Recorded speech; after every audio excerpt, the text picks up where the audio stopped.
98.7. 98,7 FM apresenta Viva a Voz. Apresentação Milva Campos.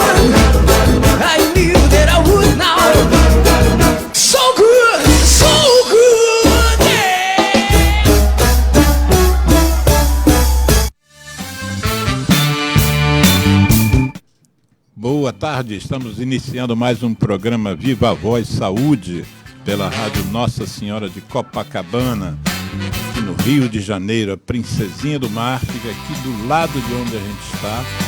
E hoje está um dia muito bonito, céu azulzinho. E se você estiver vendo esse programa no outro dia que não hoje, lembre-se que mesmo que esteja chovendo, quando você estiver ouvindo o programa, o sol voltará a reinar como está reinando hoje. O programa Viva a Voz Saúde é uma iniciativa do Centro de Apoio ao Tabagista e tem o apoio da Fundação Ataulfo de Paiva, que é a produtora da vacina BCG, que protege as crianças da tuberculose e que deve ser aplicada assim que a criança nasça, de preferência até na maternidade. E a Fundação Ataulfo de Paiva também é a produtora do tratamento do câncer superficial de bexiga, que é o ImunoBCG. A gente agradece a Sidney Timbó, diretor da Rádio Nossa Senhora de Copacabana, né? A gente sempre tem que valorizar o chefe para que ele nunca pense muito na gente. E também agradecer a jornalista Milva Campos, que possibilitou a gente a ter esse espaço aqui nessa rádio super gostosa e super querida pelos cariocas, a Rádio Nossa Senhora de Copacabana. O tema do nosso programa de hoje é uma doença pouco conhecida pela maioria das pessoas, mesmo até no meio médico, entre os profissionais de saúde. Ela não é uma doença que as pessoas se sintam com muito conforto de falar sobre, porque é uma doença de uma área específica do nosso corpo e do nosso sistema, e é a doença chamada esclerose lateral amiotrófica, que tem um nome que depois a gente vai conversar com o nosso convidado sobre esse nome, que tem um codinome que é ELA. Então nós vamos hoje entrevistar o professor José Mauro Braz de Lima, que já esteve conosco no outro momento falando sobre um tema também muito importante de saúde pública, que é a síndrome alcoólica fetal. E eu vou disponibilizar, assim, quem estiver acompanhando a gente pelo Facebook, eu vou disponibilizar o link para esse programa, que também é de muito interesse. E seria bom que as pessoas conhecessem os riscos do uso do álcool pelas gestantes. Mas o programa de hoje é sobre uma outra questão, que é esta questão neurológica, que é sobre a ELA. E eu vou passar agora o microfone para o nosso convidado, que é professor de neurologia. Ele é um neurocientista também. Ele é mestre em neurologia com um tema ELA, foi a tese dele de mestrado, e vejam bem, essa tese é de 1979, portanto essa tese e esse interesse do nosso convidado pela doença já remonta a 40 anos, e desde então ele vem trabalhando nesse tema e é uma das referências no país e fora do país na matéria. Ele também tem doutorado em neurologia pelo UFRJ e um pós-doutorado em neurociência pela Universidade de Paris, sendo membro titular da Academia Brasileira de Neurologia. Essa apresentação breve, eu pedi a ele, inclusive, para não se estender muito no currículo, senão o programa ia todo se dedicar ao currículo do nosso amigo. Mas é só para a gente mostrar duas coisas. Primeiro que Dr. Zé Mauro, vamos chamá-lo assim carinhosamente, é um interessado no assunto e a gente traz aqui pessoas que tenham realmente interesse, paixão pelo assunto e conhecimento, porque a melhor forma da gente ajudar as pessoas em termos de saúde pública, ao meu ver, é na prevenção e, quando não for possível a prevenção, o diagnóstico precoce e, quando não for possível também, orientar a melhor forma de tratamento. Daqui a pouco a gente vai, então, abordar a questão ela, mas vamos pedir ao nosso convidado para se apresentar e daqui a pouco a gente vai introduzir uma cartinha de uma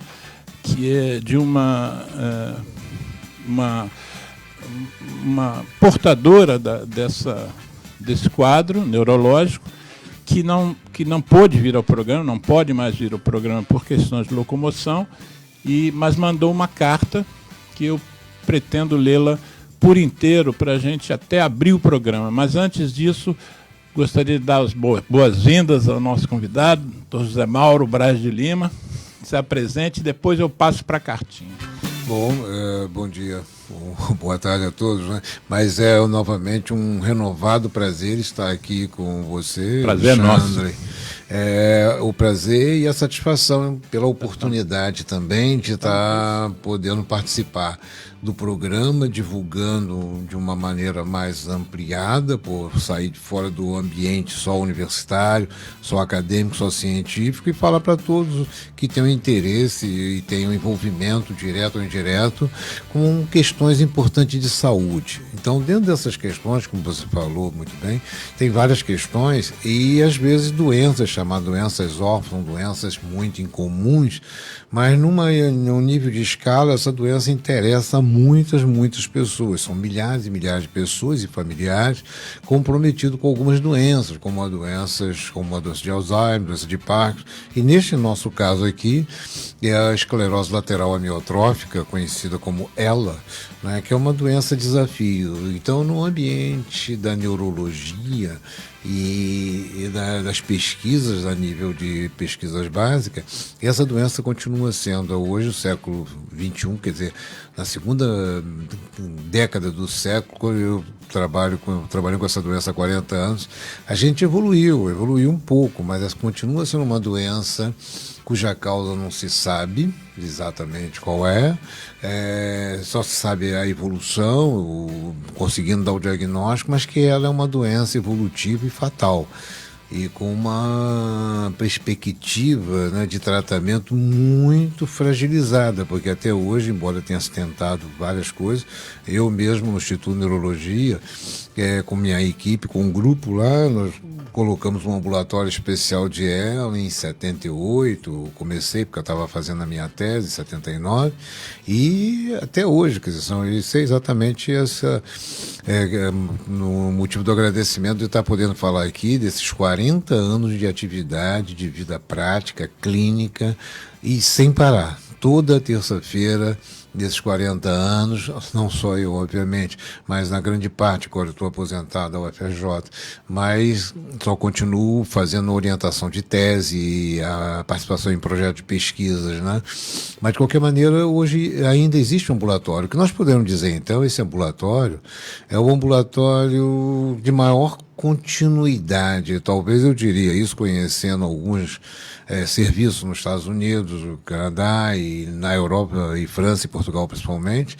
Eu não vejo nenhum serviço que tenha mantido continuadamente o atendimento a pacientes com ela, seus familiares, fazendo um programa acadêmico de ensino, pesquisa e extensão durante um período assim tão grande de 4 décadas. E aí, nesse período, acumulou, então, um conhecimento grande, uma experiência que foi dividida com o pessoal de outras áreas, né, na área da clínica, as áreas que têm complicações pertinentes a cada especialidade, a psicologia, principalmente ali do lado, mas também a fisioterapia, a fonoaudiologia, a pneumologia com problema de assistência ventilatória. E hoje nós temos uma felicidade muito grande de poder estar contando com grupos de pesquisa que já vem há alguns anos, trabalhando com a neurogenética pela Fiocruz, né, o serviço de neurogenética da Fiocruz, e trabalhando também com uma outra perspectiva muito avançada, ainda pouco conhecida, que são as células-tronco pluripotenciais. Vamos fazer o seguinte, nós vamos abordar tudo isso aí que você acabou sintetizando, que deve ser o contexto do programa, e nós vamos ouvir, antes de eu ler aqui a carta que me foi enviada pela Fernanda Bueri, nós vamos ouvir uma fala do comandante do Exército, general Vilas Boas, que ele está padecendo hoje desta doença. Vilas Boas, eu queria abordar uma questão bem pessoal. Quando eu estive aqui no final do ano passado, gravando um programa com o senhor comentou sobre um tratamento de saúde que estava fazendo em São Paulo. E hoje, como o senhor se sente? Eu prossigo no tratamento, uma doença neuromotora de caráter degenerativo, que me trouxe algumas limitações, algumas dificuldades para caminhar. E isso me tira um pouco da mobilidade para percorrer as unidades, né? Assistir, acompanhar uma operação, participar de determinadas cerimônias, por exemplo. Mas estou no pleno desempenho da função, né? Esse ano será um ano muito denso, vamos dizer assim, tanto em relação a essas questões que nós comentamos, quanto da previdência, né, da proteção social, quanto também de possibilidade de obtermos algum aumento da remuneração, e um ano que estamos aí com menos de 3 meses, já mostrou que exigirá muito de nós. Então, eu me sinto plenamente em condições de prosseguir e de chegar até o final do comando, no momento que o presidente julgar necessário. Mas o prejuízo maior será para o esporte nacional, já que eu não poderei participar dos próximos Jogos Olímpicos. E, por outro lado, como eu estou usando a bengala, o Estado-Maior vai ter que elaborar as normas para a utilização da bengala quando em serviço e em cerimônias também. Obrigado, Geraldo. Então, essa foi a fala do comandante do Exército, general Vilas Boas. E você, Zé Mauro, fez um comentário prévio sobre a filha do general Adriana Vilas Boas, que nós tentamos um contato até para ela participar do programa, não conseguimos. Mas você falou que ela tem um intuito de criar um instituto, não é isso? Isso é uma coisa muito observada ao longo de tantos anos, 40 anos. Sempre que os pacientes nos chegam, eu chego junto com as famílias ficam muito envolvidas. Então, tivemos várias oportunidades de congregar familiares, alguns mais interessados, e criamos grupos de familiares de ela. Então, nós inserimos isso no nosso programa acadêmico, então nós temos uma reunião de familiares de ela durante esses anos todos. Então, naturalmente, essa doença é uma doença evolutiva e não dava, às vezes, continuidade. Mas tivemos grupos com bastante persistência pelos seus familiares, filho, esposa, né? Como também nos Estados Unidos tem um programa do Norris, que é um neurologista que durante muito tempo foi referência de neurologia e nos estudos do neurônio motor lá nos Estados Unidos. A esposa dele, mais os médicos que estavam junto, montaram um dos grandes institutos que é uma referência hoje. Então, quando eu vi que eu te falei que eu vi o vídeo, eu achei muito interessante que a filha dele, do general Vilas Boas, envolvida, porque isso mexe muito com a gente e é uma doença desafio. Então eu vi isso com muito boa perspectiva, que é mais uma soma, mais um incentivo a desenvolver, por quanto que a nossa cultura, né? Estou falando da cultura brasileira, né? As universidades também não tem muitas vezes um empenho de recursos financeiros, recursos públicos, e hoje nós estamos atravessando um tempo difícil, que é as universidades, como a UFRJ, mas todas as outras universidades, e que não está havendo estímulo, apoio, incentivo ao desenvolvimento do ensino, da pesquisa na área da saúde e outras áreas também. Então, por isso que eu te falei, quando a filha do general Vilas Boas faz o comentário, ela mostra interesse, e isso é muito parecido com uma outra instituição que foi criada no Brasil, o Instituto Gontijo, né? Paulo Gontijo, que é um engenheiro, que há uns 20 anos mais ou menos foi diagnosticado com a doença da ELA, e a filha, o filho, a família constituiu um instituto de pesquisa hoje brilhante, porque congregou várias áreas, vários profissionais na área da saúde, principalmente neurologia, e hoje desponta organizando eventos no mundo, né? E com dinheiro, dando prêmio para incentivar a pesquisa. Então eu vejo isso nessa trajetória, e sendo acadêmico, professor de uma universidade pública federal, e que a gente está vendo um pouco a decadência de muitos programas, né? Hoje a gente lida com dificuldade, né? Então isso é muito positivo, por isso eu fiz um comentário contigo, Tá, deve legal. ser incentivado. Mas vamos, de qualquer forma, a gente tenta esse contato com ela posteriormente. Eu estou à disposição. A gente volta a esse tema eu gostaria até, porque futuramente. no Instituto de Neurologia nós temos lá um espaço bastante favorável para desenvolver, localização, tem estacionamento fácil. Fica na Urca, né? Fica na Urca, aqui na Praia Vermelha, na Urca, e é o Instituto da Universidade de Públicas, ele está preparado, tem tudo fazendo, tem um grupo lá muito forte trabalhando, não só na assistência clínica, neurológica, mas na assistência ventilatória, assistência de ajudar o paciente. E o diretor, que é o professor José Luiz Cavalcante, né, tem dado o apoio, conversado com a gente, e que essas doenças precisam ter um espaço, porque é uma doença de que a saúde em geral tem muita dificuldade de lidar, doença de Parkinson, doença a esclerose amiotrófica, doença de Alzheimer, e o Instituto de Neurologia seria um espaço para tratar dessas doenças incomuns, mas de grande peso de sobrecarga na saúde em geral, e o Brasil tem uma demanda disso muito grande. Tá. Então eu agora, como eu prometi, eu vou ler aqui um depoimento escrito que foi encaminhado para a gente hoje pela Fernanda Bueri dos Santos. O nome dela no Facebook é menorzinho, Fernanda Bueri. Quem quiser acessar vai ter contato com a história dela, com postagens que ela faz, desenvolveu, enfim. Vou ler aqui o que ela mandou para a gente.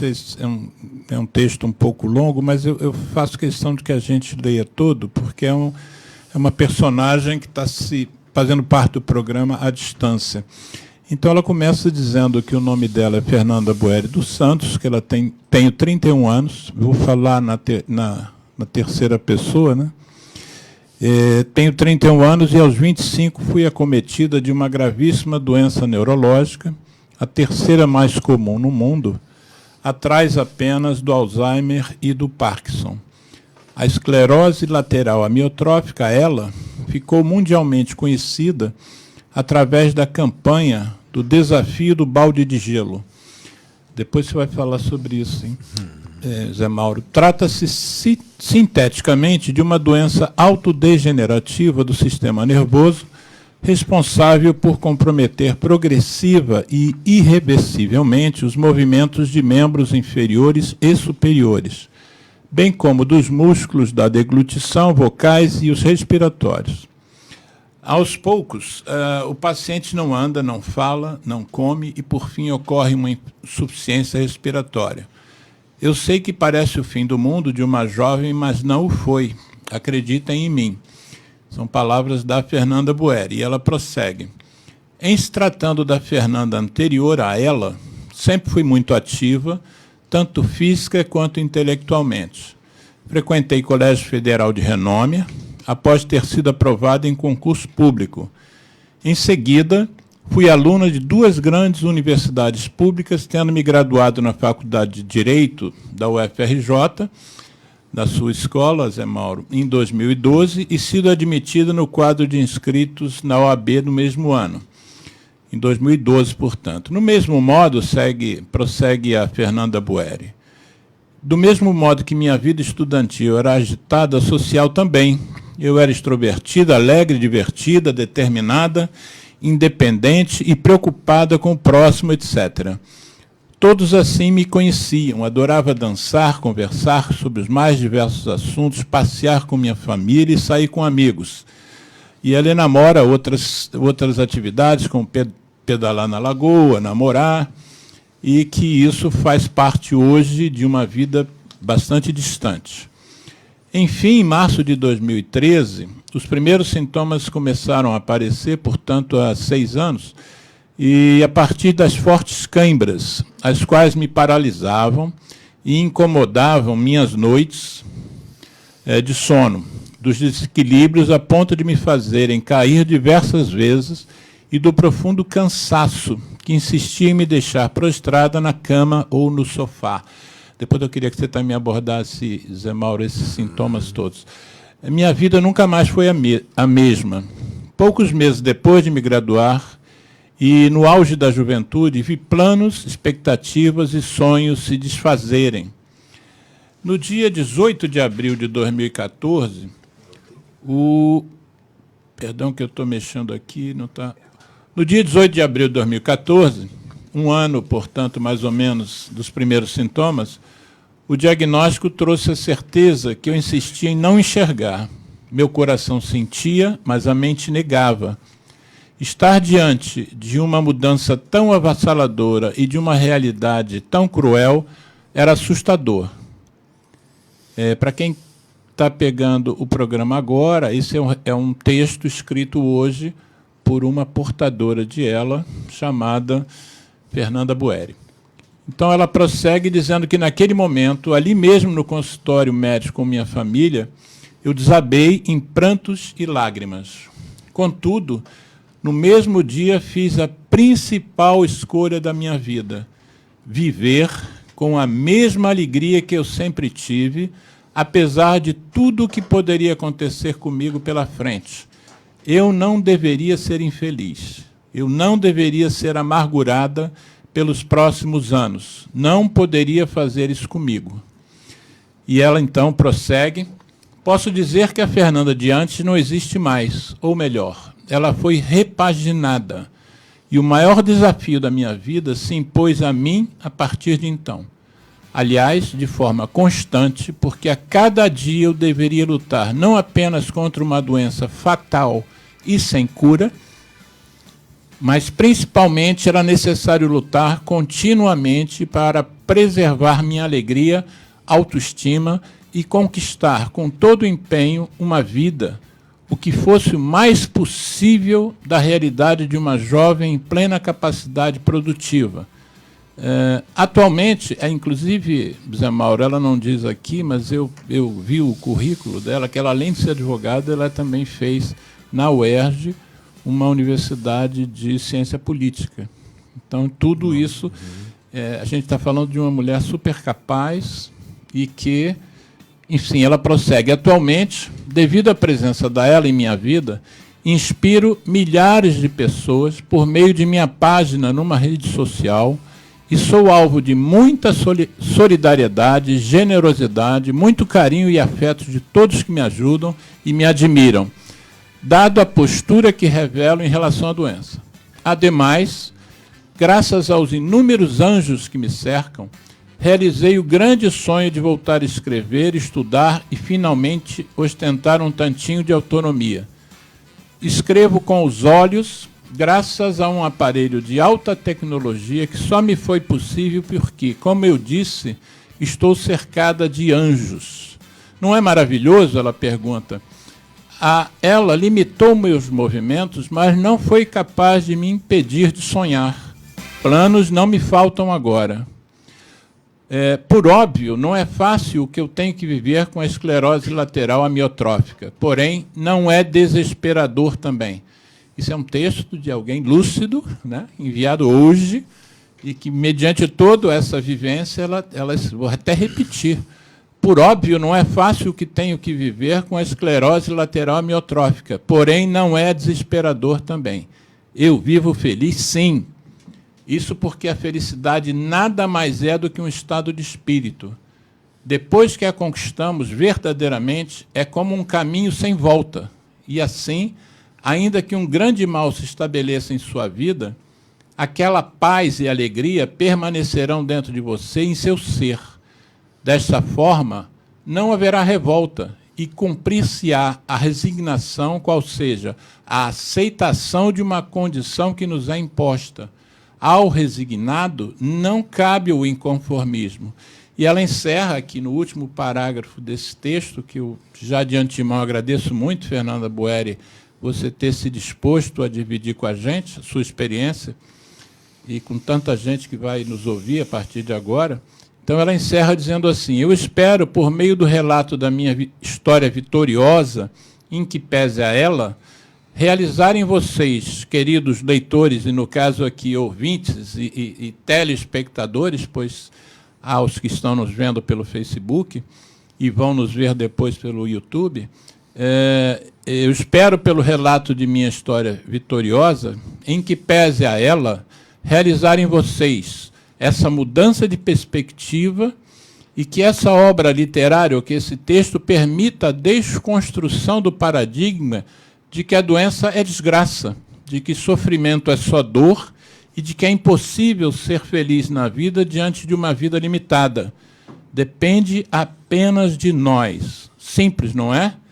Bom, para a grande maioria, eis o maior desafio da vida: encontrar a sua felicidade. Então, esse texto foi escrito com alguém que escreve no computador, mexendo os olhos. Fernando Boeri, estou definitivamente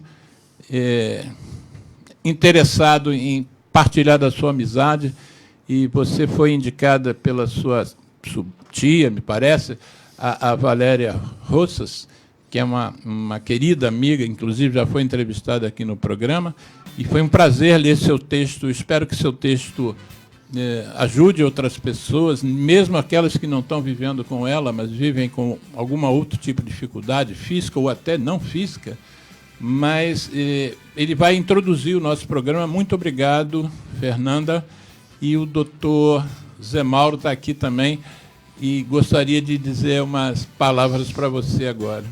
Bom, é fantástico, a questão realmente que é a posição de superação, né? Que supera uma terrível doença, que é a esclerose amiotrófica, como ela falou, limitante. Então, Fernanda, isso é um exemplo, né? Um exemplo não só de superação, mas de espiritualidade, quer dizer, é superar a dificuldade. Naturalmente, isso devia ser ensinado, devia ser estimulado.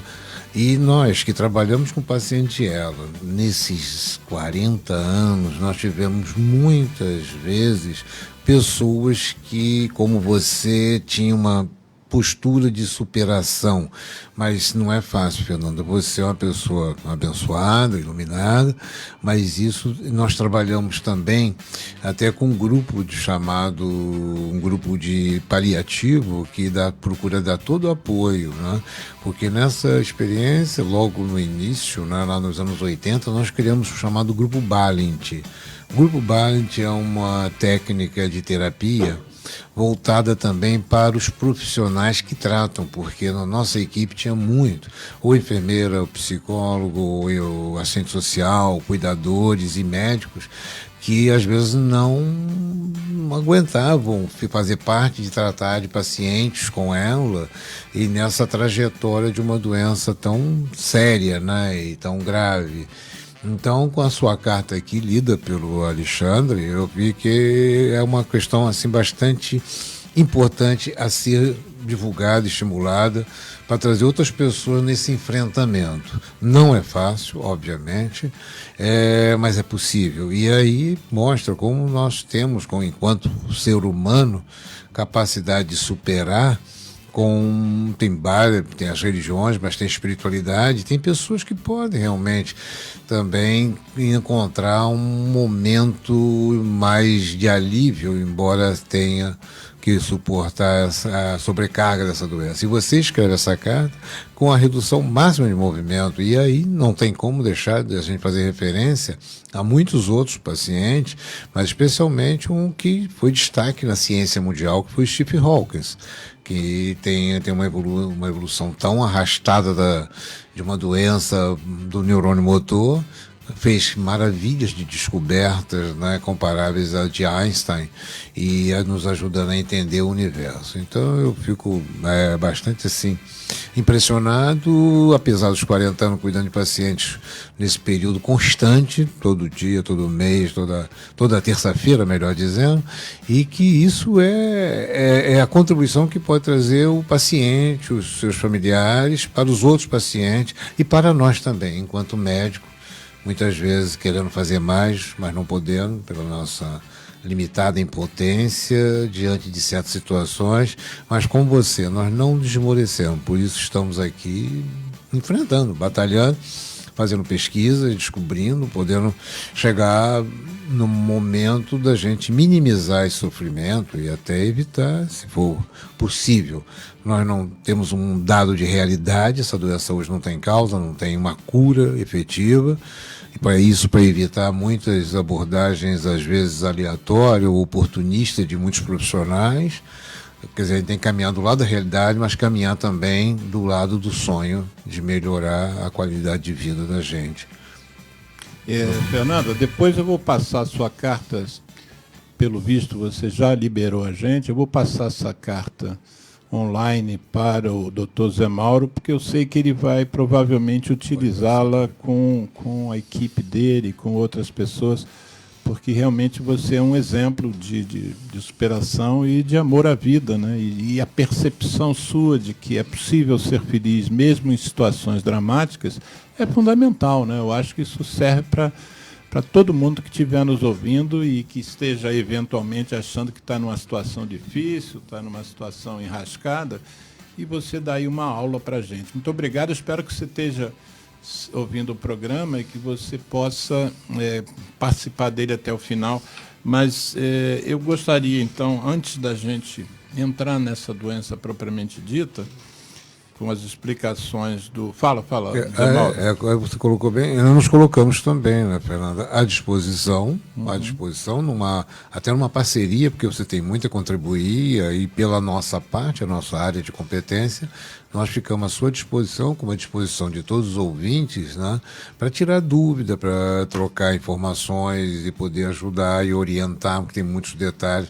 Nós temos, sem dúvida, colegas que têm uma experiência também bastante grande e experiência de prática, como a doutora Marli Pernes, o doutor Cláudio Gress, que trabalham com a gente lá no Instituto de Neurologia, e aí é o nosso papel, né, no Hospital Universitário, Instituto de Neurologia da UFRJ, está à disposição. Então, o que você precisar, pode contactar com a gente através do Alexandre, e como ele está abrindo aí, ele vai deixar essas referências e nós ficamos à disposição de você e de todos. Eu vou aproveitar, Zé Mauro, que eu extraí isso aqui. Não foi ela que me pediu, a carta que ela enviou para a gente ler aqui ao vivo não consta esse pedido, mas eu vi no Facebook da Fernanda Boeri que ela tinha disponibilizado uma conta bancária para quem quisesse ser fraterno e solidário e ajudá-la nesse processo, que é uma família vulnerável financeiramente. Obviamente, essa doença, depois eu vou pedir a você para falar um pouco disso, né, a questão social da doença, mas o nome dela é Fernanda Boeri, ela deixou uma conta no Facebook dela, que é do Banco do Brasil, a agência é 3110 dígito 0, repetindo, 3110 dígito 0, a conta corrente é 33659-9, repetindo também, 33.659-9. E o CPF da Fernanda é 120.154.687-73. Nome completo, Fernanda Boeri dos Santos. CPF 120.154.687, dígito 73. Quem tiver disponibilidade, interesse, um coração quente e quiser contribuir aí para o dia a dia da Fernanda, regularmente ou pontualmente, não se sinta constrangido. Isso vai fazer certamente um bem à família. Mas, Zé Mauro, então vamos falar da doença propriamente dita. O que significa esclerose? Eu estou falando tanto na doença que me fugiu. esclerose lateral amiotrófica. É um nome complicadíssimo. Esse nome é bem sugestivo, né, e nos remete lá à descrição original e pioneira de Charcot. Ele que descreveu essa doença, ele sendo uma referência, né, um mestre da neurologia, na meados do século XIX, né? Então essa doença foi descrita de maneira brilhante, né, pela anatomia patológica, que o Charcot descreveu esse caso a partir de pacientes falecidos no Hospital da Salpêtrière, onde tinha um serviço de neurologia. Em Paris. Né? Em Paris, que era referência da neurologia mundial. Né? Inclusive Freud foi fazer neurologia com Charcot, porque ele era neurologista e praticou a neurologia. Me lembra o ano que você já falou, O Charcot foi de 1860, né, que ele passa até 1890, quando ele morre, né, em 94, né, mas a doença ele a publica em 1869, e foi uma série de publicações entre 1869 e 1872, né, que ele publica, faz uma série de publicações que culmina. E aí, então, ele descreve essa doença, uma doença degenerativa, rara, pelo número de casos em relação às outras, e a descrição de esclerose lateral amiotrófica se deve exatamente, esse nome, pelo que o achado anatopatológico. Quer dizer, a esclerose é porque era uma alteração na medula, no chamado cordão lateral, né, que aparecem uns sinais que a gente denomina como esclerose, que é uma cicatriz degenerativa. A amiotrófica porque pega a ponta anterior da medula, e ali são neurônios motores que vão direto para os músculos.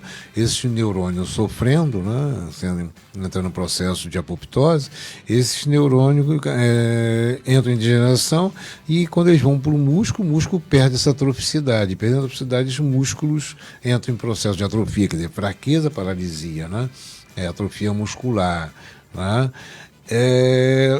E então a esclerose é lateral por causa da situação na medula, do cordão medular, e a amiotrófica por causa do processo da ponta anterior. Então ele deu o nome, esclerose lateral amiotrófica, mas logo essa descrição magistral ganhou expressão mundial, e numa primeira conferência mundial sobre ela, em 1925, quando fazia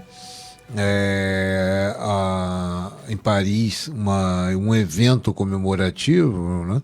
E aí nesse evento foi um evento dedicado a ela, a esclerose lateral amiotrófica, foi dedicado então a quase 100 anos, né? 1925. Em 1925 foi da época do nascimento de Charcot, e aí foi destinado, então esse evento foi fantástico.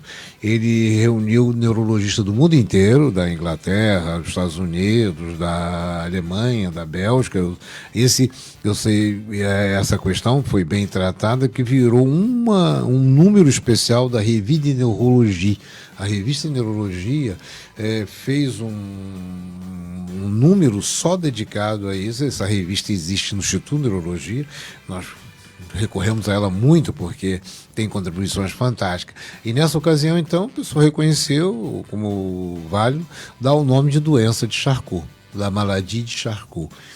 Então, ela passou a ser conhecida também como doença de Charcot originalmente, e muito vinculada à pertinência que foi quem descreveu a doença. E ele descreveu de maneira magistral que depois da descrição de Charcot, pouca coisa se acrescentou, né? E aí foi mesmo com a evolução, que ele deu todos os detalhes clínicos, né? Já naquela época. Isso eu coloquei na minha tese essa história, e cada vez a gente fica respeita mais a descrição genial desta doença que não tinha cura. Um detalhe importante que a gente vem a saber é que a descrição da via piramidal, o trato piramidal, que é uma das vias mais importantes, a via motora piramidal, que é o primeiro neurônio, foi descrita a partir dessa doença, que pôde acompanhar a trajetória desse fascículo piramidal dentro dessa doença. Então essa doença trouxe ensinamentos para a neurologia de várias formas. É igual a gente mal comparando, quer dizer, a ida do homem à Lua trouxe benefício ao Dá conhecimento efeitos colaterais, como se vai até a Lua, fora o resto todo que trouxe. Chamado Né? efeito colateral da ciência. Efeito colateral da ciência, exatamente. E a Fernanda Boeri mencionou que ela começou a ter os primeiros sintomas em 2013 e ela fez referência a câimbras que tornavam o sono dela, prejudicavam o sono dela. Fala então dos sintomas dessas doenças precoces, como é que a gente identifica que há alguma relação? Isso é importante porque é um desafio, apesar de ser uma doença que tem umas características bastante peculiares por comprometimento dos neurônios motores, né? Tem outras doenças também que comprometem o neurônio motor. Por exemplo, a mais conhecida, a poliomielite. A poliomielite é uma doença da ponta anterior, só que é provocada por um vírus e é uma manifestação aguda. Que a gente chama de paralisia infantil. Paralisia infantil, né? E que hoje é debelada através do programa de vacina. Isso. Debeloso Espero Brasil. que não volte como o sarampo. Zé Mauro, eu vou provavelmente, com o toque do telefone, se não me engano, é o pai da Fernanda Boeri. Vamos ver se é ele. Bota ele na linha pra gente.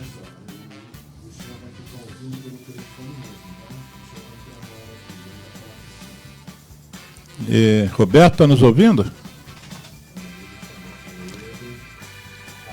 Roberto, está nos ouvindo? Estou ouvindo bem. O senhor está me ouvindo?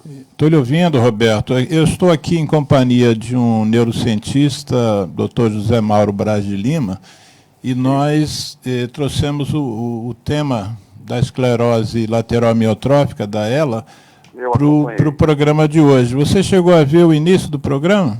Não, eu não vi o programa, doutor. Tá bom. Eu vou depois mandá-lo na íntegra para você, mas nós fizemos uma leitura aqui do texto que a sua filha, Fernanda Boeri, enviou.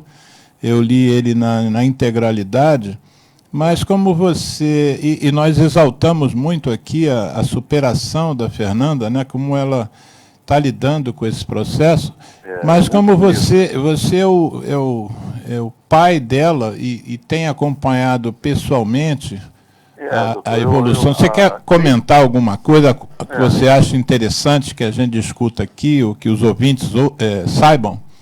Sim, é surpreendente, né, essa questão, como você, fazendo uso das suas palavras, da superação. Fala só um pouquinho mais alto, Roberto.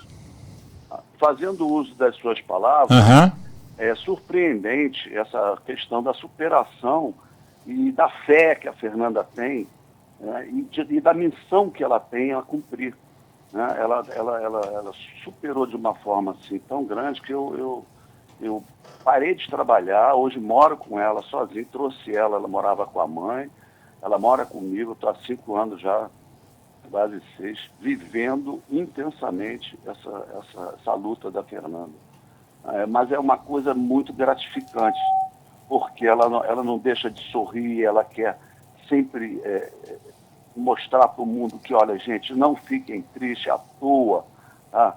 A vida vale a pena ser vivida, né? Isso. Então, ela acredita na ciência, né? Acredita em Deus, ela acredita que um dia isso venha a ter uma cura, né? Assim como outras doenças, como AIDS, enfim. Sim, mas ela não vive nessa expectativa. Ela tem consciência de que a doença não tem cura no momento, né? Não. E ela lida bem com isso também, né? Isso é que é o mais interessante da história. Exatamente. Ela tem uma página, né, no Facebook, a página que as dela, amigas Fernanda delas criaram, Sou Muito Mais FE do que ela, né, em que as pessoas se inspiram nela, né, para ter uma vida melhor, né, gente? Poxa, olha só a Fernanda. Fernanda tem uma doença devastadora, está aí totalmente acamada, não tem movimento nenhum, e está sempre mandando palavras positivas de amor, de esperança, de fé, enfim. É muito legal isso, né? A gente, é uma lição de vida, né? Eu acho que também, Roberto, a forma como você está passando isso e a forma como você percebe isso tudo também parece que ela tem a sua genética, né? Porque eu acho que você também tem essa forma de ver a vida, né? Menos amargor, né? Menos... Você quer... essa doença, doutor, ela tem duas... ela tem uma parte que é bulbar, né? E a outra genética. A Fernanda, no caso da Fernanda, é genética. Mas eu estou falando da genética dela ter a visão de vida que você tem também, né? Porque você me parece um sujeito também otimista e que vê o lado bom das coisas. Ô Zé Mauro, deixa eu perguntar ao nosso entrevistado se ele quer te perguntar ou comentar alguma coisa. Pois não, hein, Zé? Pois não. Roberto. É interessante, nós não chegamos ainda em detalhe, porque isso é um universo de informações que a gente tem que tratar, interfaces. Agora, na questão clínica é muito importante, porque isso vai da experiência, de vivência de casos clínicos. Então, a ela, realmente, nós temos a forma chamada esporádica, que é uma forma mais comum, e em torno de 10%, um pouco mais, um pouco menos, a gente tem lá na nossa experiência, tem uma forma familiar. Então, a forma familiar tem casos na família. Então, aí são dois aspectos diferentes, até quanto a características clínicas evolutivas e de desenvolvimento de sinais e sintomas, embora a doença seja praticamente a mesma. Aí, nesse caso, eu te pergunto, Roberto, a Fernanda tem casos semelhantes na família? A ela da Fernanda, ela é a ela familiar. Né? Ela tem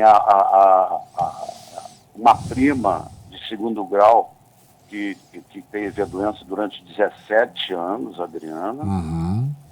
A irmã da mãe dela teve durante 2 anos a doença, morreu, veio a falecer. Um primo de segundo grau também, é da família da mãe dela, né? Vocês são do Rio? Como é uma doença que não tem, não aparece em exames, a gente fez aquele exame de pezinho e tal, da época do nascimento, e não acusa, né? Ela aparece assim, de repente. Ela fica, é uma proteína que fica perdida, né, no organismo, né? A função dela. E possivelmente, então, os familiares, como a Fernanda, já estiveram em alguns serviços. Eu pergunto, já esteve no Instituto de Neurologia? Ela foi assistida pela doutora Marli Toledo. Marli Pernas, Ela tirou material para fazer pesquisa de neurogenética? Tirou material, na época a Fiocruz tinha um convênio com o Canadá. Tem. Então nós tivemos, eu coordeno esse grupo. Esse grupo eu sou o coordenador, porque fui eu que fundei o programa, que é o setor da NML no Instituto de Neurologia. Grande trabalho que o senhor faz. Né? Foi auxiliado com a Marli, com o Cláudio, com todo o grupo, e nós tivemos inclusive ontem. O Cláudio continua, né? A Marli está aposentada. Está aposentada, mas a Marli foi minha assistente, o Cláudio é meu assistente. Então nós fundamos esse programa em 78, 79, com um ambulatório especial, e a partir de então são 40 anos, toda terça-feira nós temos o atendimento de pacientes com ela e seus familiares. Então, eu tenho uma produção científica com isso, né? Minhas teses, mestrado, doutorado e pós-doutorado foram feitas, e temos esse trabalho. E esse trabalho hoje está sendo muito calcado nessa pesquisa lá com a Fiocruz, com o professor Cabelo, a professora Giselda. Há alguns anos já tivemos publicações até na World Federation of Neurology, que é a Federação Mundial de Neurologia. Nós temos trabalhos lá, apresentados lá. E agora, como você falou, possivelmente então ela faz parte desse contingente de pacientes que tem seu material sendo pesquisado. E ontem mesmo nós tivemos uma reunião com um grupo da Fiocruz para dar continuidade a esse trabalho, que está apresentando alguns resultados interessantes. Então, ela tem colhida lá, a doutora Marli Toledo. Colheu da família dela família também, toda, da prima, da irmã. Ela queria fazer esse cruzamento genético, né, para ver de onde é um estudo aprofundado, né, de grande tecnologia hoje, né, disponibilizada, e a Fiocruz é um laboratório avançado, e nós temos tido isso. Então, eu estou nessa coordenação desse programa, que está associado também ao programa de células-tronco pluripotenciais, a parte terapêutica, nós todos os remédios, porque como é um serviço de uma universidade federal, a Universidade Federal do Rio de Janeiro, e aí nós passamos a ser uma referência no Brasil e fora com a nossa casuística e a nossa produção. Então, a tese da Marli, fui eu que orientei, estou orientando agora a tese do Cláudio, e dezenas de teses que passaram por lá, não só de neurologia, mas de psicologia, de neurogenética, de enfermagem, então estão sendo desenvolvidos. Então é importante que aqui, quando o Alexandre faz esse programa, a gente vai vendo que está se interconectando, né, fazendo uma conexão maior com vários atores que podem, com seus interesses, suas participações, congregar uma energia e congregar um reforço, e eu coloco o Instituto de Neurologia, no que me compete, à disposição para ser um lugar, uma sede, um espaço, né? Até uma referência de lugar em que a gente possa contribuir, todos se unindo, nós pela parte acadêmica, científica, a família como vocês e outras famílias também colaborando e convergindo esforços. E para que eu vejo isso... Né? Esforço, a união faz a força, né? A união faz a força. E com 40 anos que eu vejo ela aqui no mundo, quer dizer, em Portugal e na França, que nós tivemos muito acordo de cooperação, e recentemente na Califórnia com a família, com a esposa do professor Norris, né, que é uma referência de conhecimento sobre ela. Quer dizer, enquanto lá fora a gente vê, por exemplo, quando tivemos aquela campanha do balde, né, de água fria, o balde de gelo. A Fernanda faz esse texto que ela mandou aí, um texto, né? Nós lemos, Roberto. Ela ficou até 4 horas da manhã escrevendo, e esse texto faz parte de um livro que ela está escrevendo com os olhos, né? Através daquele aparelho Tobii. Né? Ela está aí já com 180 páginas já escritas. Em breve a gente vai. Ela está fazendo uma menção, um sinal aqui para mim, que ela gostaria de conhecê-lo. Não, pois não, toma à tua disposição. Estamos ali no Instituto. Aí depois eu entro em contato aí com o doutor Alexandre para pegar o endereço. Pode pegar, está aqui. Ao final do programa eu vou passar os contatos do doutor Zé Mauro, não só para vocês, mas para os ouvintes, como a gente fez no programa anterior. E nós estamos fazendo, gostaria de contar com você e com a Fernanda e com todos, e o Alexandre já deu aqui o apoio, porque esses 40 anos poderiam ser marcados, que nós criamos o Dia de Atenção da Ela, que corresponde ao dia de nascimento de Charcot, que é 29 de novembro. Sim. Nós temos feito vários, nesses últimos anos, eventos. Nós fizemos um evento que marcou os 30 anos de ela. Foi num hotel aqui em Ipanema, nós tínhamos o apoio naquela época de laboratórios, e teve muito material, teve convidados internacionais, que nós temos um carinho especial, que é o Pierre Bush e o de Portugal, da Universidade de Lisboa. Mas, de qualquer maneira, esses 40 anos poderiam ser marcados, e aí tem a Fernanda, e tem muitas pessoas, e tem as familiares, como você, de convergir esforço. O lugar que eu vejo para isso é um lugar ótimo, que é o Instituto de Neurologia, ali do lado do Pinel, é um espaço, vocês conhecem, e a referência é o histórico, né? Essa narrativa de 40 anos, que a gente vai poder trocar informações. Então, a ciência vai ter participar desse evento aí. Não, eu acho que pode participar. Toda terça-feira nós estamos lá.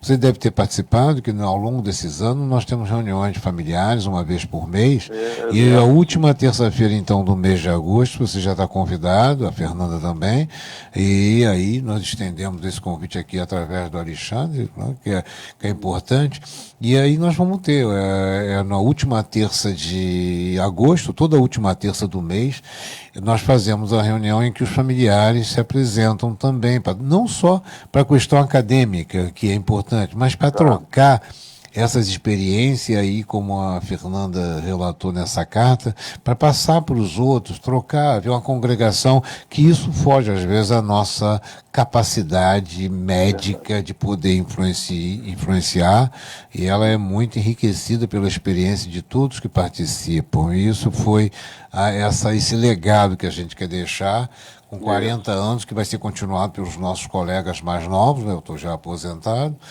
mas isso então fica esse espaço para ser aproveitado. Terça-feira do mês de agosto. Né? Toda a última do Instituto de Neurologia, toda terça-feira, a última terça de cada mês nós fazemos reunião de família. Obviamente houve momentos que teve mais, que teve menos, formamos vários grupos de pacientes ao longo desses anos, mas eu acho que agora com 40 anos torna-se um momento propício, oportuno, apesar das grandes dificuldades que a Universidade Federal passa, a Universidade da Educação, a pesquisa passa, mas nós teríamos lá o grupo da Fiocruz, o Laboratório de Neurogenética, temos o grupo lá do Fundão do Instituto de Biofísica, do Instituto Carlos Chagas, inclusive a reitora atual, a gente está em contato com ela, ela é professora e foi diretora do Instituto de Biofísica, onde faz a pesquisa de célula-tronco, pluripotencial, em parcerias, né, o grupo lá é mais com Israel, na Fiocruz é mais com o Canadá, e tem trabalhos já bastante avançados. Então, eu acho que essa convergência de energia e o apoio dos familiares dos pacientes, como ocorre no mundo. Nos Estados Unidos, por exemplo, o Bill Gates, quando jogou o balde na cabeça, né? Ali em 6 meses conseguiram reunir 80 milhões de dólares. Conta essa história melhor para os ouvintes. O que é a história do balde de gelo e a relação com ela e o Bill Gates? A história do balde de gelo, né, surge por iniciativa de pacientes e familiares. Né? Essa foi uma iniciativa tomada por esses familiares americanos, né, para chamar a atenção, porque ela é uma doença muitas vezes mitigada. E nós podemos falar também das doenças que precisam ter um diagnóstico mais correto, né? Porque tem muitas doenças que podem parecer ela e não é ela. E ao contrário, às vezes, o indivíduo pode ter o falso positivo e o falso negativo. É essa a contribuição que a gente faz. Né? Nós vemos vários casos desafiantes. Sim. São casos de desafios, né? Mas foram pacientes que resolveram chamar a atenção e usando a mídia digital, né? O Facebook, aí começaram a fazer uma atitude fora do contexto, né? Jogar um balde de água fria na cabeça, um balde de gelo, né? E isso foi se divulgando. Isso não tinha relação com a doença, nenhuma relação. Não, foi um ato, podia ter sido outra coisa. Outra coisa, mas foi um ato assim, esdrúxulo para chamar a atenção. Né? Para chamar a atenção de uma doença gravíssima. Uma doença gravíssima que precisa, né? Eu só tomei conhecimento da doença quando a Fernanda foi acometida. Então, tu imagina quantos milhões. Então você imagina que com 40 anos de ela, quantas vezes eu tive contato com coisas assim, em que as famílias e o paciente nunca soube disso. Inclusive colegas, né? Eu tive pacientes médicos com ela. Então tem não poupa ninguém, né? Tem detalhes assim muito interessantes que a gente está também produzindo um livro, né? Esse livro é sobre experiências, os avanços e desafios. Então tem 2 livros sendo produzidos. O que você está mencionando e o da Fernanda Boeri. A experiência como o neurologista. Então o paciente, o livro se chama Eu e Ela. Sim. Nós iremos Roberto. Nós iremos lá nesse evento. Terça-feira, a última terça. Vou deixar a aqui. Que horas é? Às 14 horas. 14 horas. Roberto? Terça-feira, última terça, às 14 horas. O Roberto? Está me ouvindo? Estou ouvindo. O livro que a Fernanda Boeri está produzindo já está em fase final ou ela ainda vai demorar? Olha, ela deu uma acelerada em 2 anos, muito grande no livro, mas recentemente ela fez a gastrostomia. Sim. Né? Então aquilo deixou ela um pouco sensível. Entendi. Enfim, aí ela deu uma parada e agora ela colocou um bottom, né? Então isso agora a autoestima dela elevou-se de novo, tá? Ela está retornando às redes sociais, retornando o livro. Roberto? O livro está bem adiantado, eu acho que já tem umas 180 páginas. Roberto? Pois não? Eu queria saber dela se eu posso compartilhar essa entrevista para o Facebook dela, porque eu fiz uma solicitação de amizade, você tem que pedir ela para me adicionar e me aceitar. Alexandre Milagres. O senhor fez no Facebook. Sou muito mais feio do que ela? Hein? Na página. Ela tem 2 Facebook. Dela pessoal, que é Fernanda Boeri dos Santos, Não, eu fiz na Fernanda Bueri. Pode fazer também na página dela da doença, que é muito mais, tudo junto, sou muito mais fé do que ela. Fé de fé, né? F-E. Mais fé do Sou muito mais fé do que ela. Sou muito mais fé do que ela. Isso. Tá sim, já entrei Pode aqui. Pode fazer, já estou vendo aqui. Já curti. Beleza. Então depois você me diga... Ela vai aceitar lá a sua solicitação. E aí eu pergunto a ela se eu posso publicar essa entrevista que nós estamos fazendo aqui nas páginas dela. Espera aí, só um instantinho. Fernanda, o doutor Alexandre está perguntando se pode publicar nas suas páginas a entrevista. Bonita. Zé Mauro. Está concordando e agradecendo. Então tá bom.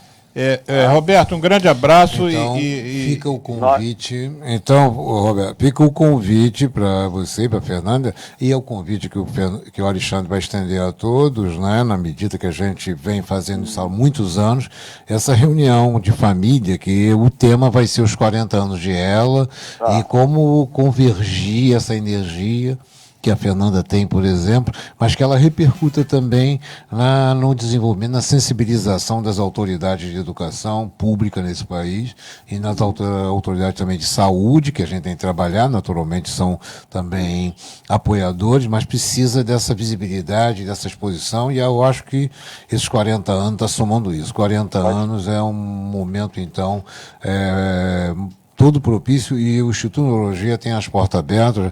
O diretor, o Zé Luiz Cavalcante, que já está bastante envolvido, inclusive procurando também dar apoio.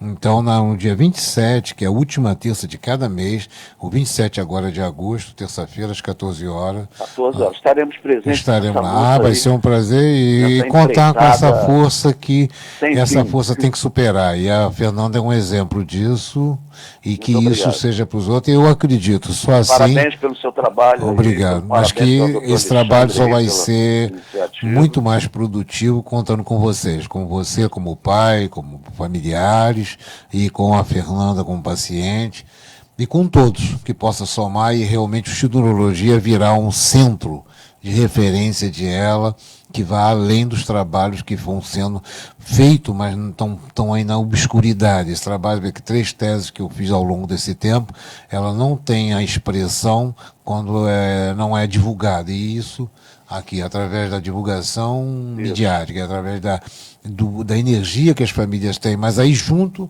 eu acredito, então, a gente pode, então, ver uma perspectiva bem melhor a partir de agora.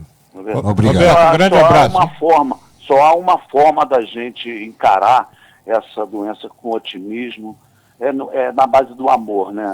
E da coletividade, do esforço coletivo. Do esforço coletivo, eu acredito assim. Unidos. E o pessoal da Fiocruz vai estar, o pessoal da célula tronco, da biofísica também vai estar, e todos vão se assim somando. A enfermagem está com a gente, a medicina, serviço social, psicologia, mas eu acho que o grande impacto, o grande empenho é de vocês, familiares. Um grande abraço, Roberto. A gente vai provavelmente voltar a se falar num outro momento, sobretudo aí no lançamento do livro da nossa querida Fernanda Bueri. Fico no aguardo aí, doutor Alexandre. Bom final de semana. Obrigado aí pela oportunidade, sucesso aí nesse programa maravilhoso, essa iniciativa espetacular. Isso, a gente quer divulgar a saúde. Isso aí. Não é? Um abraço. Muito obrigado, boa tarde. Pois é, que bacana isso, hein? De repente eles... Convergência e conexão. Eu estava lendo aqui, enquanto você conversava com o Roberto, e entrei no Google, Dr. Google, Jean-Martin Charcot, o nome do nosso... E ele nasceu realmente na data que vocês, por isso, criaram essa data do Dia Estadual da ELA, que ele nasceu em 1825 e faleceu em 1893 com 67 anos, né? Ele foi importante, você citou algumas coisas aqui, mas ele está envolvido com tudo, né? Descoberta de aneurisma cerebral, hipnose, diabetes, a histeria, hemorragia.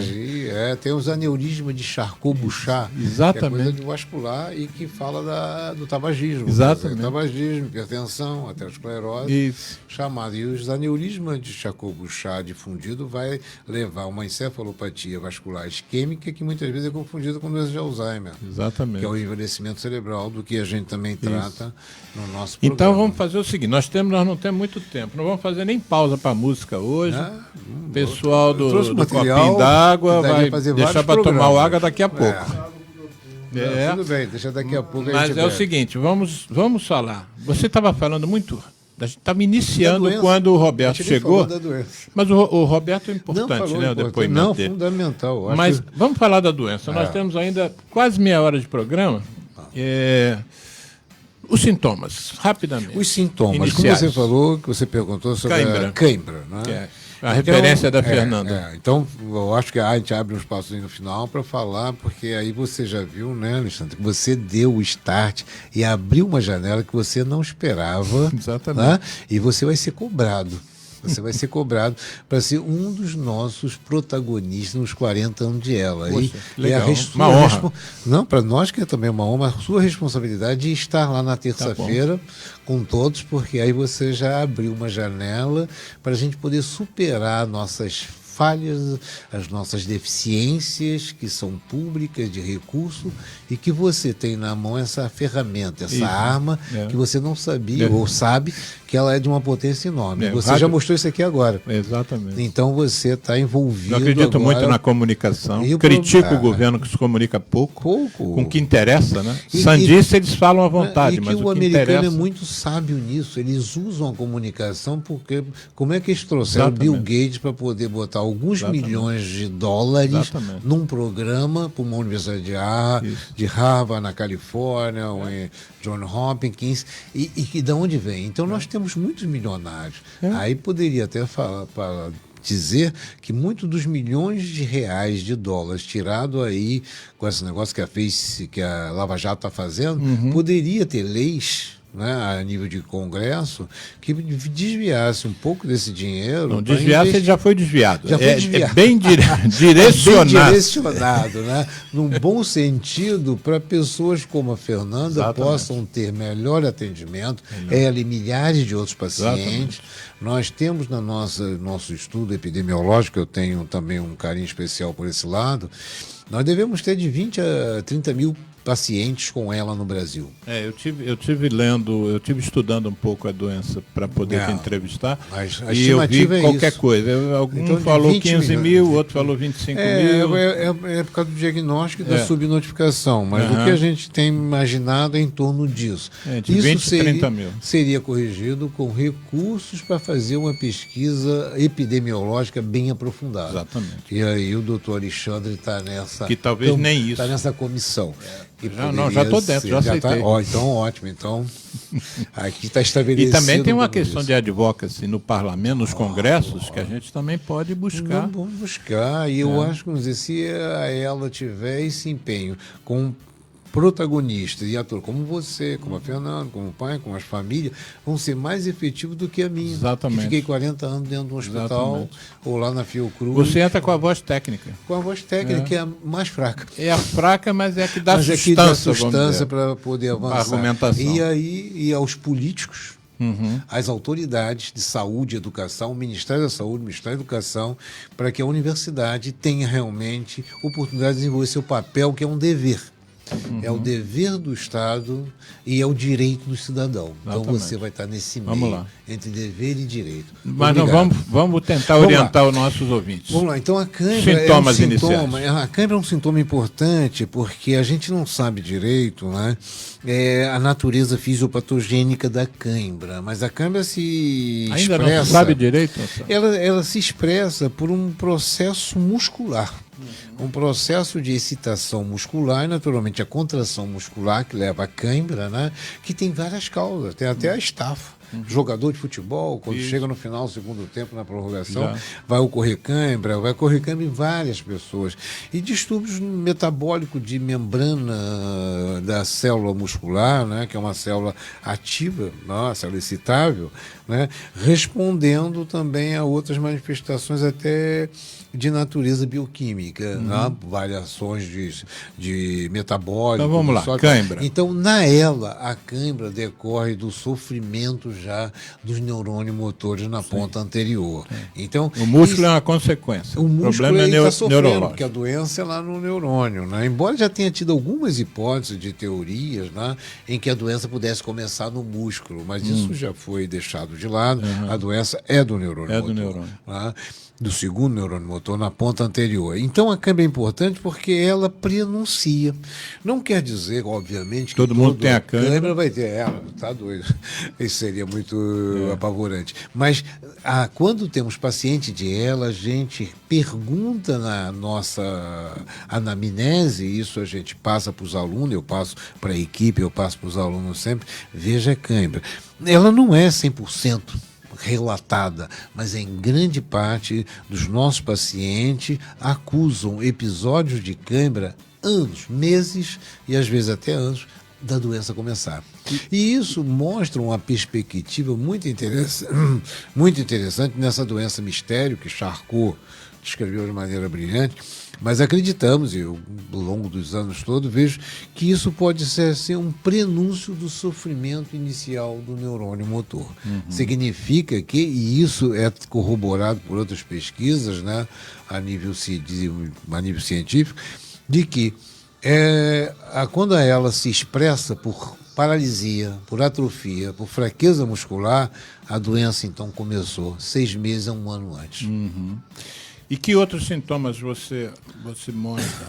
A cãibra, ela é, então, uma expressão, mas tudo é importante, por isso que a clínica é soberana. E aí, a neurologia nossa, que é uma neurologia de escola mais francesa, mais europeia, não é uma escola tão tecnológica, não é uma escola clínica. Palpar, isso eu tive esse privilégio. Botar a mão no paciente. Eu tive esse privilégio, né, de ser aluno do professor Diolindo Couto, o professor Melo, mestre, professores que fizeram a história da neurologia dos anos 60 e 70, então eu peguei esse finzinho, e aí a minha escola é a escola francesa, por isso que eu fui para Paris fazer o pós-doc. Para Paris, lá na Salpêtrière, o pavilhão Charcot, eu tive essa oportunidade pela universidade, com bolsa da CAPES, 2 anos lá na Salpêtrière. Então, esse sintoma que você falou é um sintoma importante, tá? Ele corrobora. Outro sintoma também de grande expressão são as miofasciculações. Essas já são uma fase mais avançada, em que o músculo ele treme, né? Treme, ele perde então o controle, então ele dispara, e isso passa a ser já uma evolução da doença, em que sai da cãibra e já vai para uma fase... Em geral, que tipo de musculatura? As musculaturas axiais, a maioria são musculaturas cervicais, quer dizer, cintura escapular, braços, ombro, braços, pescoço, perna, pescoço, musculaturas então, que aí a gente vai vendo como é importante, né, como o Alexandre Pinto falou, né, a gente está tendo trabalhado na neuroanatomia, na neurofisiologia, na neuropatologia, a gente vai ver que as fasciculações surgem nos músculos mais chamados esqueléticos, porque nós temos também uma musculatura, os músculos da face são fibras musculares de uma natureza embriogenética diferente, que são chamados músculos branquiais, né? Então os nervos motores são os nervos motores do tronco cerebral, que estão também comprometidos de maneira especial. Não tanto quanto os outros músculos, que aparecem mais. Então nós vamos ver que a forma esporádica, né? E também acontece na forma familiar, mas ela vai evoluindo, então, com a atrofia que predomina. Por isso que a maioria das vezes é atrofia na mão. Mas você começou com a cãibra, que é a precocidade, os tremores, a miofasciculações. Né? E agora você está falando na atrofia muscular. Atrofia muscular, que já é a expressão da falência dos neurônios motores principais. Na ponta anterior, segundo neurônio motor, que vai se, conforme a localização, nós temos depois teremos a oportunidade de mostrar isso. Eu fiz um quadro, que é um quadro que ontem mesmo nós estávamos numa reunião clínica, né, falando que a gente com isso consegue falar das formas da ela. Então eu tenho a forma cervical, que é a forma clássica de Charcot, eu tenho forma lombar. Na forma lombar, nós temos uma forma mais flácida, hipotônica, mas temos uma forma também muito peculiar que foi descrita por um assistente de Charcot, Patricus. Então eu tenho a chamada forma de Patricus, ou pseudopolineurítica de Patricus, que ele descreve pacientes em que, ao examinar o paciente na sala de exame, ele simula um quadro pseudopolineurítico. Um quadro de polineurite. Mas o que é esse quadro para o nosso ouvinte leigo entender? Para entender, é a fraqueza do pé. Então, isso não é uma fraqueza do pé que acontece, por exemplo, na polineuropatia do alcoolismo, na polineuropatia do diabetes. Quer dizer, são as formas comuns de polineuropatia. Mas uma forma de ela muito peculiar pode começar enganando o médico, enganando a observação, como se fosse uma fraqueza na extremidade inferior. E aí, quando nós vamos examinar, não é uma polineuropatia comum, é uma polineuropatia por ponta anterior da medula, com reflexo exagerado, quer dizer, então ele tem o paradoxo de ser uma fraqueza distal, mas os reflexos estão vivos, estão aumentados e tem sinal de Babinski. Então essa é uma forma. Então, conforme a localização dominante das alterações na ponta anterior, nós vamos ter as formas distais de Patrick, a forma clássica de Charcot, podemos ter umas formas bulbar, que acomete predominantemente as mulheres, numa faixa etária de 60, 70 anos, que começa com disfagia e disartria. Tem dificuldade de engolir e de falar. Então, tem formas que podem começar pela forma bulbar. E a musculatura diafragma da musculatura intercostal que gera falta de ar. Então, nessa nossa casuística, é importante que nós temos, com isso, uma das maiores casuísticas clínicas de ela do mundo. 40 anos vendo pacientes no Brasil. O Brasil é uma população de 200 milhões de pessoas, né? Quando a gente fala nisso, no meu trabalho, quando eu estava lá na Salpêtrière, eu tinha uma população francesa em torno de 60 milhões. Então, no Brasil já tem 3 vezes, 4 vezes mais a população. Então, isso dá a gente pensa em tabagismo, a gente tem 19 milhões de fumantes no Brasil, que dá 7 vezes a população do Uruguai. Então, isso impacta na observação. O que a gente precisa, o que nós estamos falando, que você já faz parte dessa nossa comissão efetiva, nosso grupo de trabalho, GT da ELA, né, ampliado, é porque para a gente precisa trabalhar esses dados. E o mundo, a parte científica do mundo, a World Federation of Neurology, né, quando a gente já teve alguns trabalhos publicados na Journal of Neurological Science, eles carecem de informações e que aí a gente vê do ponto de vista epidemiológico, ela fala exatamente na América Latina, Brasil, o principal país, e na África. Porque até lá na China e no Japão eles estão dando banho de dados de informação, como nos Estados Unidos, na Europa, né? E a gente aqui patinando. Então, mas eu acho que agora vai parar de patinar. Então, os sintomas, assim, quando se diz que você falou falta na forma de ar respiratória. Isso. Isso é incrível. Nós tivemos um caso, inclusive um paciente aqui de Copacabana, aqui na Figueiredo Magalhães, que é irmão de uma colega de turma minha, a doutora Ana Rosa, que me levou o irmão dela, né, exatamente pela dificuldade, porque, como você viu, nós temos formas clássicas, é mais fácil diagnosticar, não é mais fácil pela evidência dos dados motores, né, de fraqueza, que a gente vai encontrar, como Charcot descreve, esclerose lateral amiotrófica. Mas nós temos formas muito sui generis, muito difíceis e menos comum, que é a forma respiratória. Nós tivemos algum caso, inclusive a colega, que é a minha assistente, ela fez a tese na forma mais epidemiológica, mas ela estava colecionando, separando casos de forma respiratória, que não está descrito na literatura mundial, mas nós tivemos essa oportunidade. Então, a forma respiratória pode acontecer ou por fraqueza diafragmática, em que a lesão é mais cervical, porque os nervos do diafragma são cervicais altos, e a anatomia, e a fisiologia. Mas nós temos também uma forma respiratória que pode ser o acometimento intercostal, que é um músculo diferente. do branquial para o músculo. Musculatura que passa entre cada costela, tem músculo. Cada costela. Então, e que abre o tórax. Que é a forma entrar do fôlei pulmonar. Né? Então nós podemos ter uma falência pulmonar, da falência da função respiratória por fraqueza intercostal ou por fraqueza do diafragma. Então a gente tem que diferenciar um e o outro. Então esse caso que nós tivemos agora, que veio a aparecer há um mês atrás, era um paciente que era fumante, mas deixou de fumar há muito tempo, mas ficou com uma sequelazinha, talvez, de uma DPOC. Um DPOC, mas ele recuperou tão bem que ele relatava que fazia Leme até o posto 6 2 vezes. É porque ele parou de fumar, né? Parou de fumar, então ele caminhava. E tem relação entre o fumo e ela? Não há nenhum dado científico que aproxime uma questão da outra. Mas ele era, então, um ex-fumante, possivelmente devia ter uma DPOC e que recuperou. Né? Eu até pedi para o Rui Haddad ver esse caso, porque ele fazia... Rui Haddad é cirurgião de tórax. Cirurgião de tórax, mas faz para funcional. Isso. Né?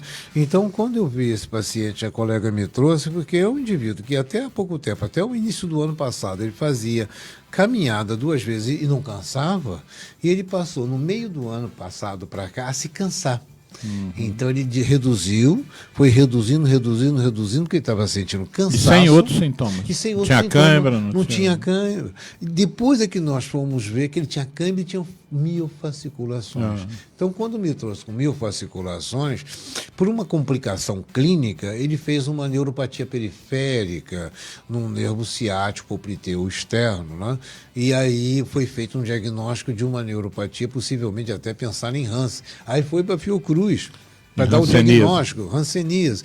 Mas o que me chegou, quando ela me trouxe, é fasciculações. Aí eu falei, Ana, ele tem fasciculações, nós estamos possivelmente diante de um caso muito difícil, incomum, e que não vai ser qualquer lugar médico que vai dar diagnóstico, porque está fora da curva. Mas vamos observar. Aí eu pedi prova de função respiratória, pedi a eletromiografia, eu fui pedindo os exames ainda um pouco não definidos, mas foi então, mais uma vez, a clínica, que aí a gente costuma dizer, né? A clínica é soberana, e realmente a clínica é soberana. Então nós vamos fazer o seguinte, nosso programa aqui é longo, nunca conseguiu esgotar tema nenhum, né, Roberto?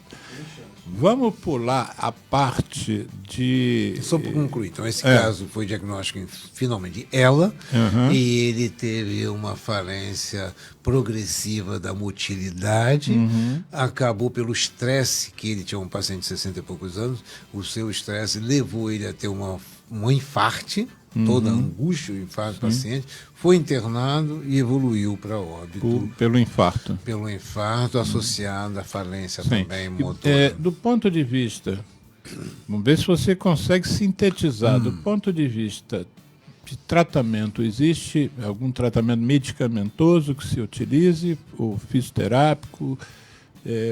Qual é o tratamento da ela? A ela não tem uma medicação específica, embora o laboratório, você imagina o que a indústria de laboratório está investindo para descobrir um remédio, se descobrir vai dominar o mundo.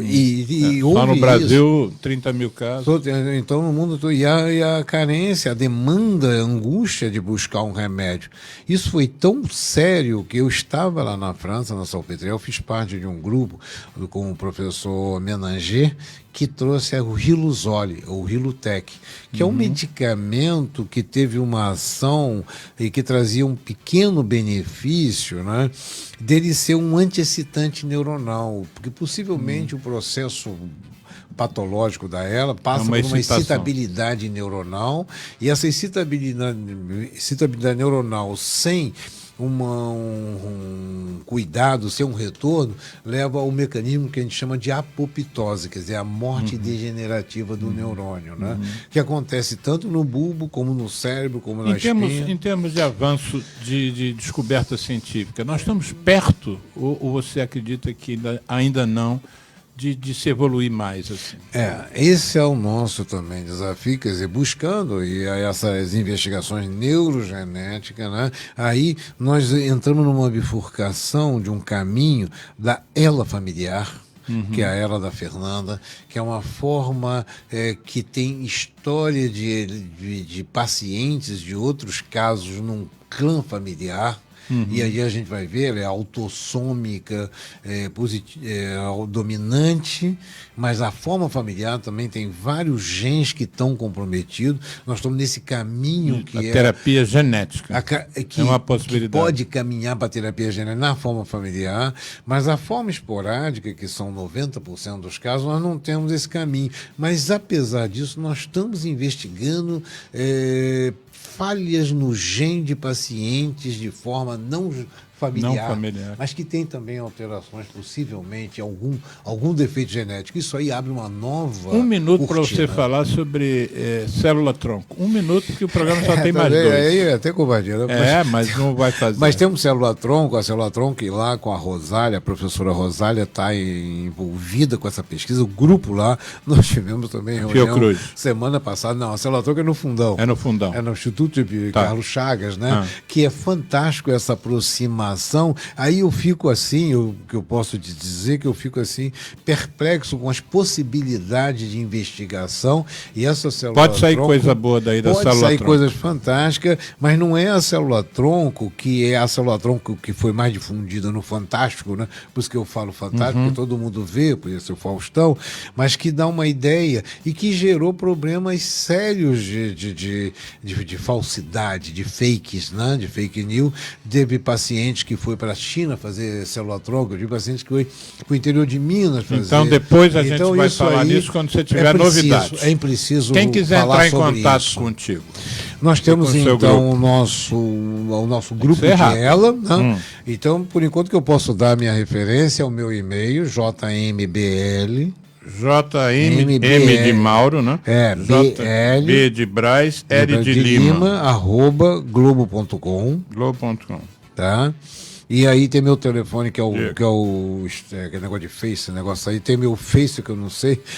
Seu Face é José Mauro Braz de Lima, que eu já conheço. Já conheço, então eu não sabia. O seu telefone é 21? E meu telefone é 21, é 99966 4780, tá? Que entra no então, deixa eu repetir, 999-664780. O Geraldo está louco aqui que o programa chegou ao seu final. Me despeço, agradeço muito a sua vinda mais uma vez aqui. E o telefone é também para esse negócio de Instagram, não? Não, já acabou. Agora já passou o tempo. Um grande abraço a todos.